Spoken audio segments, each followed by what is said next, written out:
Good morning and welcome to KidNuz. I'm Tori. Today is Monday, March 16th, 2020. And in addition to our podcast today, we want parents and teachers to know that we've started a resource page on our website at www.kidnuz.org to help all of us navigate our new normal. It's called Keep Kids Learning, and on it, you'll find links to help entertain and educate students who are home for who knows how long. And that's where we begin, with at least 20 states closing or planning to close all schools, which means more than a quarter of all American kids are out of the classroom. And that's why we'd like to give you a little nudge to get those online assignments done. Maybe, just maybe, you'll then get to take Disney up on its early streaming release of Frozen 2. The company acknowledged how challenging the days and weeks ahead will be, then made the popular film available on Disney Plus 3 months earlier than it had planned. Fans in the U.S. can watch it now. Tomorrow, it'll be up in Canada, the Netherlands, New Zealand, and Australia. According to the company's new boss, Frozen 2's powerful themes of perseverance and the importance of family are incredibly relevant right now. Tomorrow is Tuesday, and during election season, that means another round of primaries. Not only will voters in Arizona, Florida, Illinois, and Ohio get their say at the polls, but if the momentum continues, results in those states could cement the Democratic presidential nomination for former Vice President Joe Biden. He and fellow candidate Bernie Sanders held their first head-to-head debate last night in Washington, D.C. It was just the two of them. Quite a difference from previous showdowns when as many as 12 candidates shared the stage. What is more valuable than gold? Being able to help someone in need. And that's why NBA legend Charles Barkley has decided to sell one of his Olympic medals and his MVP award to the highest bidder. The money will help build 20 affordable houses in his hometown of Leeds, Alabama. On a recent radio show, Charles said he doesn't need either of those things for people to know who he is. It's not his first outreach to his home state. He's already donated $1 million each to Alabama's Miles College and Alabama A&M, as well as an additional $1 million each to 2 other historically black colleges and universities in Atlanta.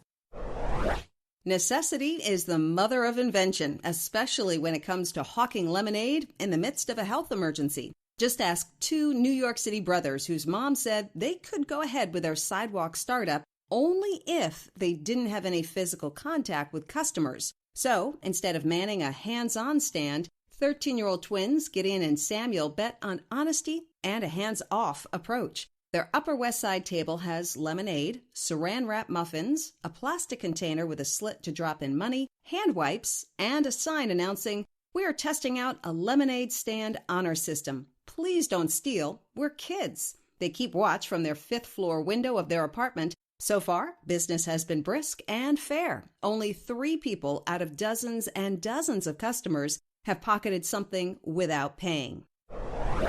It didn't come down to the last second. It came down to a microsecond. A Falcon rocket with more than 60 satellites on board aborted its takeoff from Cape Canaveral, Florida yesterday, even after the countdown clock reached 0 and Mission Control had announced ignition and takeoff. Everybody watched, but nothing happened. While all the humans in the room thought everything was fine, the computers determined otherwise and shut it down. SpaceX says once they find the problem and fix it, they'll reschedule the launch. That's it for KidNuz. Now our KidNuz quiz. Schools in how many states have switched to online-only learning?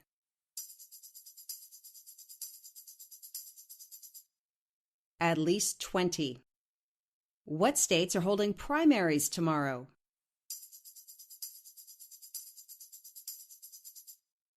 Arizona, Florida, Illinois, and Ohio. What NBA star is selling an Olympic medal and MVP award?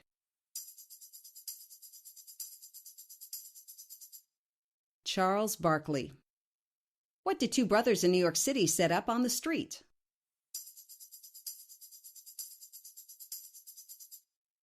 A hands-free honor system lemonade stand.